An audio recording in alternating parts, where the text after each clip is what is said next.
Olá, vamos começar mais uma aula, né? Parabéns para vocês que estão aí novamente junto com a gente, assistindo a essa teleaula. Hoje nós trabalharemos um pouco com um conto literário, né? O conto é um gênero discursivo literário com o qual vocês já têm bastante familiaridade, né? Muitos de vocês já leram vários contos, né? Esse conto, ele traz um assunto que está interligado com o assunto que nós trabalhamos na aula anterior e que também já havia sido trabalhado em aulas anteriores, né? Que foi aquela transcrição radiofônica, né, do jogo de futebol.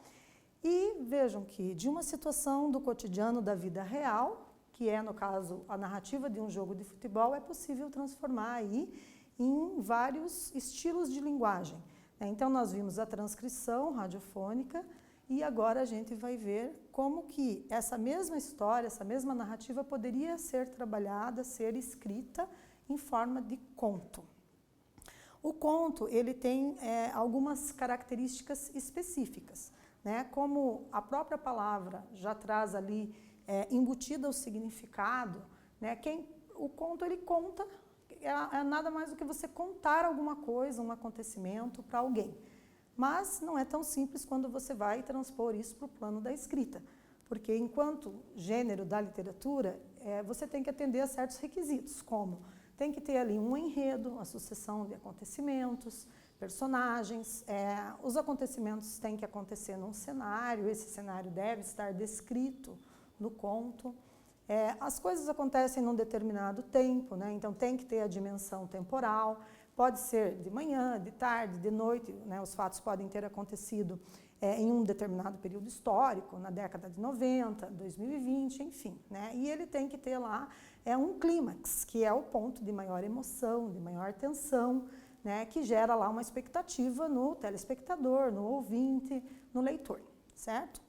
Então, o conto que nós vamos ver está na página 100 do livro de vocês, né? Eu peço que todos, então, de novo, né, procurem utilizar o livro que vocês têm disponível, certo?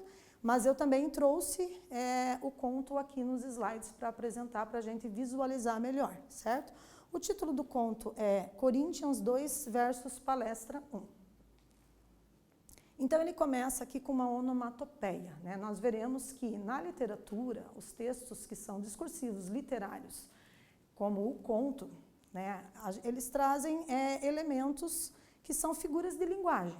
Aqui a gente tem a onomatopeia, que vocês já viram, é quando eu pego o barulho de um som e tento transformar ele numa palavra, num texto escrito, né? Então, o apito lá no campo de futebol, como que o autor fez? Ele colocou ali P-R-R-R-I-I e ponto de exclamação. Fez PRI, tentando imitar o som. Esse é o recurso da onomatopeia. Na sequência vem o discurso direto. Aí, Heitor, a bola foi parar na extrema esquerda. Mélides embestou com ela. A arquibancada pôs-se em pé. Conteve a respiração. Suspirou. Ah! Miquelina cravava as unhas no braço gordo da Yolanda. Em torno do trapézio verde, a ânsia de 20 mil pessoas. De olhos ávidos, de nervos elétricos, de preto, de branco, de azul, de vermelho. Delírio futebolístico no Parque Antártica. Neco, Neco, parecia um louco. Driblou, escorregou, driblou, correu, parou. Chutou. Gol! Gol! Miquelina ficou abobada com o olhar parado, arquejando, achando aquilo um desaforo, um absurdo. Aleguaguá, aleguaguá, urra, urra, Corinthians! Palhetas subiram no ar, com os gritos. Entusiasmos rugiam, pulavam, dançavam, e as mãos batendo nas bocas, gol! Miquelina fechou os olhos de ódio. É um texto escrito por Antônio de Alcântara Machado. O escritor, o Antônio de Alcântara Machado, nasceu em São Paulo em 1901 e faleceu no Rio de Janeiro em 1932. Né? Esse título ele está em uma coletânea de sua obra, né? Então existe em coletânea uma coleção de vários outros contos, publicados numa obra chamada Brás, Bexiga e Barra Funda, que se refere a alguns lugares da cidade de São Paulo, né? E a obra foi publicada em 1927. Como a gente viu, a gente tem várias linguagens figuradas ali, né? Vocês se lembram do que é uma linguagem figurada? Né? Qual que seria a diferença entre uma linguagem figurada, utilizada, né, com recursos linguísticos para enriquecer as narrativas literárias?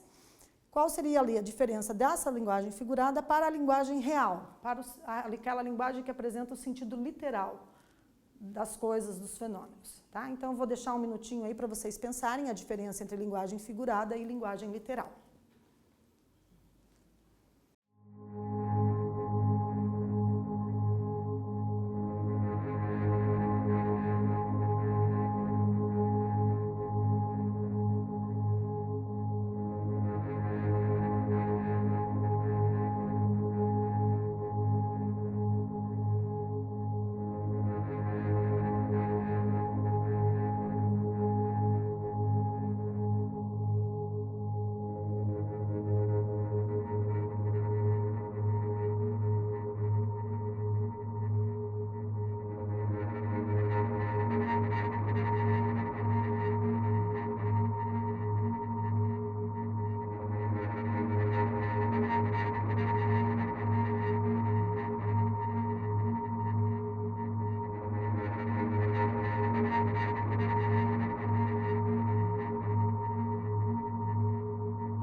Então, dentro da linguagem figurada, né, nós temos ali a metonímia. Então, a metonímia é uma linguagem figurada em que você utiliza, de repente, você pode pegar uma parte de um fenômeno para ilustrar o todo. Como assim? Como que fica isso? Vamos voltar para o conto na frase que o autor diz: camisas verdes e calções negros corriam. Correr é um gesto que se espera dos seres humanos. Quem será que corriam e que está substituindo camisas verdes e calções negros? Então, vejam, ele pegou uma parte da vestimenta dos jogadores e substituiu essa parte pelo todo que seriam os jogadores. Eram os jogadores, na verdade, que corriam, pulavam, chocavam-se, embaralhavam-se, caíam, contorciam-se e brigavam. Observem, curiosamente, aqui também que foi utilizado, abre parênteses, reticências, para ilustrar que foi omitido um fragmento do conto, certo? Então, aqui a gente tem uma metonímia, que é a parte pelo todo. Em vez de falar os jogadores negros os jogadores corriam, pulavam, chocavam-se, né? O escritor utilizou camisas verdes e calções negros corriam. É essa parte que ilustra a vestimenta dos jogadores, na verdade, não é o todo dos jogadores, certo? Outro recurso de linguagem bastante utilizado nesse conto é a personificação. Então, a personificação é quando você atribui vida a seres que não têm vida, né? Se vocês pegarem lá no dicionário de termos literários o que significa personificação, geralmente eles trazem a definição: atribui-se vida a seres inanimados, né? Inanimados, que vem de ânima, de alma, né? Então, seres que não têm alma, que não têm vida, né? Então, eu sempre utilizo como exemplo de personificação nas minhas aulas, quando, por exemplo, numa das músicas da Joelma, ela diz: a lua me traiu, né? Não foi a lua exatamente que traiu ela, né? Que a traiu, né? Então, é um exemplo de personificação, certo? Ela substitui o sujeito, que seria o sujeito literal da frase, por um objeto inanimado. A lua me traiu. Então, aqui no conto, a gente tem entusiasmos rugiam, pulavam, dançavam. Os entusiasmos é um adjetivo, né? É um predicativo do sujeito, ele indica um estado de ânimo da pessoa, né? Então, como que pode o entusiasmo aqui ser transformado praticamente num ser vivo, né? Numa pessoa, numa persona, que daí vai fazer essa personificação no sentido da frase. Então, entusiasmos rugiam. Quem rugiam, quem pulavam e quem dançavam, né? Está se referindo ali aos torcedores, né? Mas se está se referindo aos torcedores, os torcedores, enquanto seres humanos, será que eles rugem? Né? Então, a gente tem aqui uma figura de linguagem, né? Para intensificar ali o ânimo da torcida, certo? Onomatopeia, nós já vimos, é um outro recurso, né? É uma linguagem figurada que serve para transcrever os sons. Se eu pedisse para vocês assim, eu quero que vocês transcrevam o barulho do relógio, por exemplo, né? Muitos de vocês vão escrever o quê? Vão provavelmente fazer tique, hífen, tac, tic-tac, tic-tac, né? Então, é uma transcrição para o plano da escrita de um som utilizado no cotidiano. Aqui a gente tem o apito, conforme já vimos. Vamos agora tentar responder um quiz, né? Então, eu trouxe para vocês aqui 2 atividades. Então, na primeira, eu tenho aqui no vocativo, aí, Heitor. Vejam que para trazer essa frase do conto para essa questão, eu segui todas as normas de pontuação, né? Então, se eu estou fazendo o discurso direto, e lá no conto também nós tínhamos o discurso direto, eu aqui estou ilustrando com, abre aspas, fecha aspas. Aí, abre parênteses, né? Se tivesse ali, nós poderíamos ali também colocar entre parênteses, né? Mas eu optei aqui somente por usar as aspas. De qualquer forma, as aspas são necessárias para fazer essa citação aqui. Então, aí, Heitor é um vocativo, né? Ele está chamando alguém, né? Chamando a atenção de alguém. Aí, Heitor. O que nós temos nessa frase? Letra A. Será que eu tenho aqui um discurso indireto? Será que eu tenho o discurso direto, marcas da oralidade? Ou será que as letras B e C estão corretas? Ou seja, eu tenho um discurso direto e também tenho marcas da oralidade. Tempo para pensar?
Muito bem, vamos ver quem acertou essa questão. Muito bem, acertou lá quem marcou que as letras B, né, onde consta lá que tem a presença do discurso direto, aqui, né, aí, Heitor, tem a presença ali do travessão, né, que é uma marca do discurso direto. E a letra C, a marcas da oralidade, né? Então, a oralidade é quando eu, numa linguagem do dia a dia, numa linguagem cotidiana, né, de uma forma coloquial, eu converso com as pessoas espontaneamente, né? Essa é uma linguagem coloquial, é diferente da linguagem formal, certo? Então, aqui eu tenho marcas da oralidade, que é esse discurso falado no dia a dia. Vamos para mais uma questão? Questão 2. Na frase, camisas verdes e calções negros corriam, pulavam, chocavam-se, embaralhavam-se, caíam, contorciam-se, brigavam. O sujeito pode ser: alternativa A, os goleiros, B, o árbitro, C, os jogadores ou D, os torcedores. Tempo para vocês pensarem.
Então, vamos ver quem acertou. Tcharam, olha lá.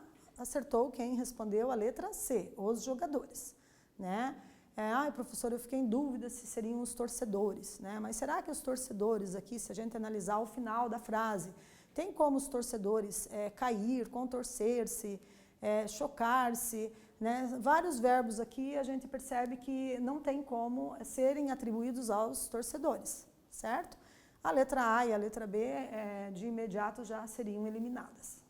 Muito bem, então a gente tem aqui uma frase que retoma o recurso da metonímia, uma vez que eu trago aqui uma parte, da vestimenta dos jogadores, substituindo todo dos jogadores, certo? Então só foi mencionado as camisas verdes e os calções negros correndo, pulando, né? A gente também tem aqui, junto com a metonímia ainda, alguém já deve ter até observado, o recurso da personificação, né? Porque assim, como que pode as camisas correrem, pularem, chocarem, se brigarem?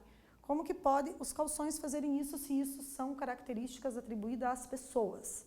Então, por isso, a personificação junto com a metonímia no mesmo recurso de linguagem aqui. Vamos para a próxima atividade agora.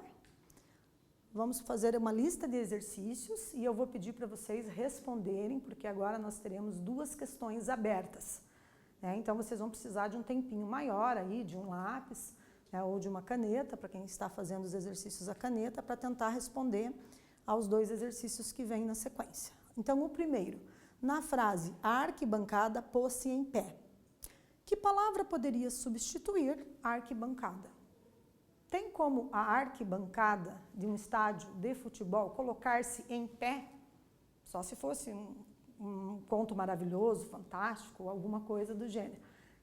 Mas nesse contexto dessa frase, já que a gente está estudando metonímia, a parte pelo todo, estamos estudando personificação, atribuir vida a seres que não têm vida. Tem como a arquibancada colocar-se em pé?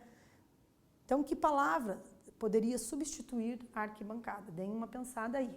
E na questão 2, nós temos aqui, como Miquelina, que é uma das personagens lá do conto, como que ela se sentiu diante do gol? Será que ela ficou feliz? O time que fez gol é o time para o qual ela torce? Então, deem uma pensadinha aí, e tentem responder a essas questões. Eu proponho que retomem aí a leitura do conto, certo?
Muito bem, vamos ver agora quem acertou a essas questões. Então, na frase 1, a arquibancada pôs-se em pé pode ser substituído por os torcedores. Né? Os torcedores puseram-se em pé. A questão 2, a Miquelina ficou como? Desapontada. Né? Dá para a gente perceber isso lá no texto. Ela ficou abobada, com um olhar parado. Ficou com ódio. Então, são adjetivos, né, que permitem a gente perceber lá quais foram os sentimentos dela diante do gol. Certo? Vamos para mais algumas questões? Vamos fazer agora um teste. Então, vocês vão aqui marcar um X na frase que vocês considerarem correta. A expressão em destaque na frase prri, aí, Heitor, ela marca a oralidade da linguagem coloquial ou ela marca a formalidade de um texto científico? O que vocês acham? Traz as marcas da oralidade, da linguagem utilizada no dia a dia, numa linguagem mais espontânea, cotidiana, que a gente chama de linguagem coloquial, ou será que essa frase ela se insere mais num texto formal e marca a formalidade de um texto que tenha características de cientificidade, que seja um texto científico? Tempo para vocês pensarem.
Vamos ver agora, então, quem acertou a essa questão?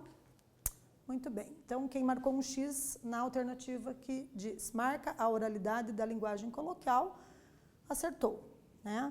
A gente tem aqui uma onomatopeia, como nós vimos já, a representação de um som, né, no texto escrito. Temos aqui um discurso direto, aí, Heitor, um vocativo, né, porque está chamando alguém, está evocando alguém, por isso chamamos de vocativo. Essa expressão está marcada entre aspas, né, porque estamos aí fazendo uma citação de um conto que a gente acabou de ler.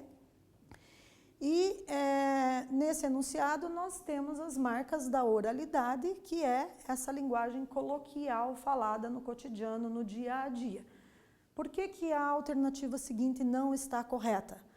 Porque essa expressão, geralmente, via de regra, não é utilizada num texto científico, né? O texto científico ele tem mais um caráter assim de informação, ele serve para passar uma informação para o leitor a respeito de alguma pesquisa científica, né? Algum evento científico promovido para descobrir algo de que a sociedade precise aprender, precisa se apropriar.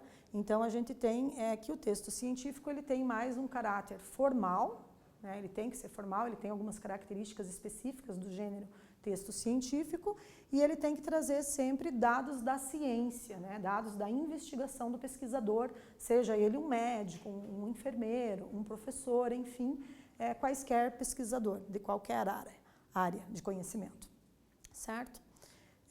Vamos para mais um exercício aqui, o exercício 2, então.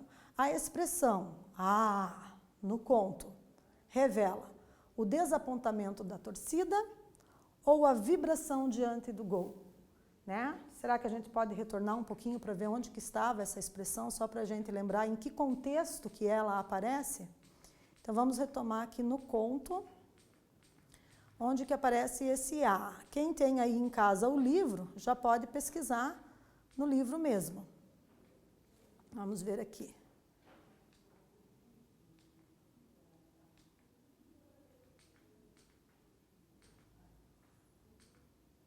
Ela não está aqui, eu acho. Ela está aqui embaixo, eu localizei aqui no conto. Então, a gente tem já no início do conto, né, a onomatopeia, na sequência vem ali a marca do discurso direto, vocativo aí, Heitor, e aí a gente tem a narrativa do futebol. E na sequência tem lá a arquibancada, pôs-se em pé, né, em que momento será que uma arquibancada se levanta, né, num estádio de futebol? Conteve a respiração, né? Será que a gente está diante de uma possibilidade de gol? E suspirou. De repente, qual foi ali o som, né, que a arquibancada proferiu? Uma interjeição ali, ponto de exclamação, né? Então, será que isso revela o quê? Será que eles ficaram felizes com o gol? Né? Vamos voltar lá para a pergunta.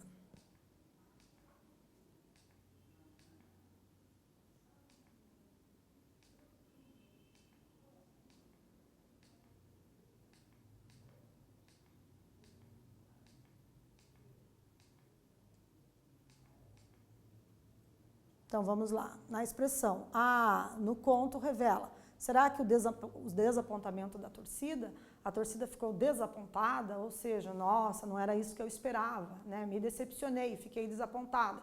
Como será que a torcida se sentiu com esse Ou será que esse revela a vibração diante de um gol? Tempo para pensar, vamos lá, ver quem acerta essa.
Muito bem, então vamos lá, pessoal, verificar quem foi que acertou essa questão. O desapontamento da torcida, né? Ficou ali na expectativa e de repente não houve o gol. Muito bem, então nessa aula a gente fez aí uma retomada das características de um conto literário, né? Vimos que o conto ele é conhecido por ter uma célula dramática, né? Então tem a presença ali de personagens, tem o enredo, né? Que são a sequência de ações, de acontecimentos que acontecem na história. Temos o clímax, que é o ponto de maior emoção ou maior tensão, que gera uma expectativa no interlocutor, né? Esse interlocutor, se ele pode ser um leitor, se o material for impresso, né? Ou se o material pode ser impresso tanto fisicamente, como é o livro didático de vocês, como pode ser no ambiente virtual de aprendizagem, como é o Google Classroom, que também traz esse material disponível em PDF para ser baixado, né? Esse interlocutor pode ser também o ouvinte, no caso, né, de uma situação que esteja sendo veiculada por meio de uma mídia chamada rádio, né? A gente viu que rádio, televisão, computador, celular são o quê? São aparelhos que pertencem às mídias, né? São múltiplas mídias que nós temos aí disponíveis agora para atender às nossas necessidades, tendo em vista aí essa conjuntura que estamos vivenciando neste momento aí de pandemia do novo coronavírus, certo? Também vimos ao longo dessa aula que o conto ele pode ter também, então, esse clímax ele serve para gerar essa expectativa, seja no leitor, no ouvinte ou no telespectador, né? E ele pode ter um desfecho com um final que fique claro para o leitor entender ou não, né? De repente, o escritor, o autor do conto opta por deixar algumas lacunas ali para o leitor preencher. Né? Como num filme, às vezes você pensa, eu acho que no final do filme vai acontecer isso, e de repente a pessoa que fez o filme, que escreveu aquele filme, deixou ali uma abertura para o telespectador ficar tentando preencher aquelas lacunas, fica tentando, será que aconteceu isso? Será que aconteceu aquilo? Né? Então fica em aberto aí para mexer com a imaginação e estimular, né, a imaginação dos leitores, telespectadores, ouvintes, enfim, dos interlocutores, ok? Também a gente viu que neste conto havia a presença de algumas figuras de linguagem, né? Então a figura de linguagem é comum aparecerem nos textos da literatura, né? Nesse caso do conto. Apareceu ali para a gente o quê? Metonímia, né? Que no caso ali ele pegou uma parte para ilustrar o todo, né? Então pegou ali os calções dos jogadores, as camisas dos jogadores e substituiu pelos próprios jogadores. Certo? Utilizou também o recurso da personificação, né? Então a gente tem ali a arquibancada pôs-se em pé, né? Não é possível a gente imaginar que a arquibancada de um estádio vá se colocar em pé no plano literal, no plano real, né? A gente viu também essa diferença entre linguagem literal, real e linguagem figurada, né? Então na linguagem figurada as palavras adquirem um sentido diferente do que seria o sentido aplicado na linguagem real do dia a dia. Certo? Na linguagem ipsis literis literal. Então, ali a gente viu que a arquibancada pôs-se em pé poderia ser substituído por a torcida pôs-se em pé, ou as pessoas que estavam ali torcendo, né, se colocaram em pé, enfim. Vimos também a personificação, né, que atribui vida a seres que não têm vida, né? Então, ali no caso, a gente teve o próprio exemplo da arquibancada pôs-se em pé, a gente percebe que é uma personificação, certo? Outros exemplos de personificação, né? Me ocorreu um agora que muitos de vocês não podem ir verificar, mas, por exemplo, quando eu digo lá, o mar está indignado, né? O mar está agitado num sentido figurado. O que eu estou querendo dizer? Né? Que de repente as ondas estão ali se levantando mais que o normal, não é apropriado surfar, enfim. Estou fazendo lá personificação, né? Nos contos é comum aparecer, na linguagem literária, o mar está indignado. Esse indignado não é geralmente o mar que está. Né? Se eu fizer uma leitura ali mais a fundo, nas entrelinhas desse enunciado, eu vou verificar que indignado está provavelmente o autor, o escritor, né, que resolveu atribuir esse estado de espírito, no caso, né, de indignação, ao mar, que é um elemento da natureza e que pressupõe-se que não tem alma, não tem vida, né, é um ser inanimado.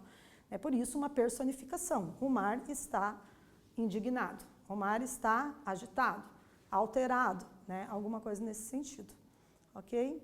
Então, na aula de hoje, a gente aprendeu metonímia, personificação, onomatopeia. Vimos que isso são recursos de linguagem figurada utilizados nos contos da literatura, né? Também percebemos que o assunto que está sendo tratado neste conto foi tratado lá naquela transcrição radiofônica, quando tivemos a oportunidade de aprender como transcrever um texto que vem de uma linguagem oral, da linguagem falada, para o plano da escrita. Percebemos ali que os assuntos são semelhantes, porém apresentados em estilos de escritas diferentes para o leitor. O que mais que percebemos hoje? Usamos aqui algumas interjeições, aprendemos aqui, né, o discurso direto, né? Então o discurso direto traz essa característica de ter alguma pontuação específica, como travessão, né, entre aspas, e etc. Então agradeço aí muito a participação de todos, a dedicação para assistir essa videoaula, né, e mais uma vez, fique em casa.